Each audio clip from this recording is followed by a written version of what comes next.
ఉన్న ఈ ఆంధ్రప్రదేశ్లోని డ్రైవర్స్ మీరందరూ అవును సార్. సో అది ఉమ్మడి రాజధాని అని చెప్పి మీరు అటు వెళ్ళిపోయారు, హైదరాబాద్కి వెళ్ళిపోయారు. ఇది మన ఉమ్మడి రాజధాని అని చెప్పి. అవును సార్. సో మీరు ఎక్కడ మీ బేసిక్ ఈ సవారీ అంతా ఎక్కడ చేస్తారు? Hyderabad local sir. మొత్తం ఎంతమంది ఉన్నారు మీరు? మన మోటార్ ఫీల్డ్కి ఒక 2000 మంది ఉంటాం సార్. తెలంగాణ ప్రభుత్వానికి కూడా నా విన్నపం, దాదాపు 2000 మంది ఆంధ్ర డ్రైవర్స్ ఉమ్మడి రాజధాని పరిధిలో ఆల్ ఇండియా పర్మిట్ తీసుకొని, తెలంగాణ టెంపరీ పర్మిట్ తీసుకొని ట్యాక్సీలు నడుపుతూ ఉన్నారు. దాదాపు ₹1,00,000 ఈ లోన్ తీసుకొని పోస్ట్ మన ఉమ్మడి రాజధాని టైం అయిపోయింది అని చెప్పి అక్కడ స్థానికంగా ఉన్న వేలాది ఆంధ్ర డ్రైవర్లని ఇబ్బంది పెడుతున్నారు. సో ఇది నాకు రాత్రిది నా దృష్టికి వచ్చింది, ఇప్పుడు నా దృష్టికి వచ్చింది.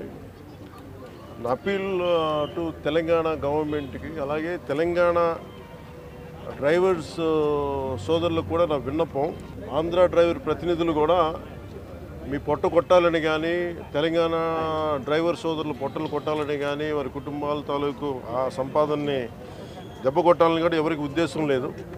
కానీ ఉన్న పరిస్థితుల్లో ఇప్పుడు మన ఉమ్మడి రాజధానికి ఉన్నాం కాబట్టి ఉన్న పరిస్థితుల్లో వాళ్ళు లోన్లు తీసుకొని బండ్లు నడుపుకుంటూ వెళ్ళారు, ఇంకా నడుపుకుంటూ ఉన్నారు. నడుపుకుంటా ఉంటే ఈ పరిస్థితుల్లో మనకి గొడవలు దేనికి? నా అప్పీల్ టు తెలంగాణ డ్రైవర్ సోదరులకు కూడా నా అప్పీల్ ఏంటంటే, తెలంగాణ సంక్షేమం కోసం, తెలంగాణ బాగు కోసం కోరుకునే వ్యక్తుల్లో నేను చాలా బలమైన వ్యక్తిని.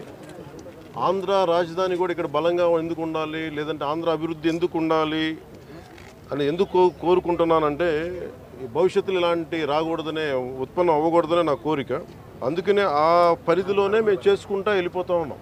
1,00,000-2 లక్షలు లోన్లు తీసేసుకున్నాం. మాకు కనీసం కొంత సమయం కావాలి లోన్ తీర్చడానికి. ఇక్కడ నిజంగా నేను మాటిస్తున్నాను తెలంగాణ డ్రైవర్ సోదరులందరికీ, ఒకసారి ఇక్కడ రాజధాని పనులు మొదలవగానే అందరికీ కూడా ఇక్కడే పనులు ఎక్కువ ఉంటాయి. మీ అందరికీ కూడా మనస్ఫూర్తిగా, ఎందుకంటే మనందరం కార్మిక సోదరులందరూ బాగుండాలి, వారి కుటుంబాలు బాగుండాలి, మీ కుటుంబాలు బాగుండాలని కోరుకునేవాడిని. సో ముందస్తుగా నా విన్నపం, క్యాపిటల్ పరిధిలో ఉన్న, హైదరాబాద్ పరిధిలో ఉన్న తెలంగాణ డ్రైవర్ సోదరుల సంఘాలందరికీ కూడా నా విన్నపం ఏంటంటే, ఇది కొద్ది కాలం కొంత సహనంతో భరించండి. మీరు వేరు, మేము వేరు కదా, మనందరం ఒకటే. కాదు, ఈ పరిధిలో నేను అర్థం చేసుకోగలను, కొంచెం మాకు సమయం ఇవ్వండి. పాపం డ్రైవర్ సోదరులకి, ఆంధ్ర డ్రైవర్ సోదరులకి కొంచెం సమయం ఇవ్వండి. సమయం అని కోరుకుంటాను ముందస్తుగా.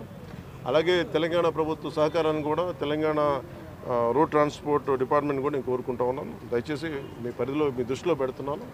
అలాగే నా తరపు నుంచి కూడా నేను కన్సర్న్ మినిస్ట్రీ కూడా నేను లెటర్ రాస్తాను. Thank you.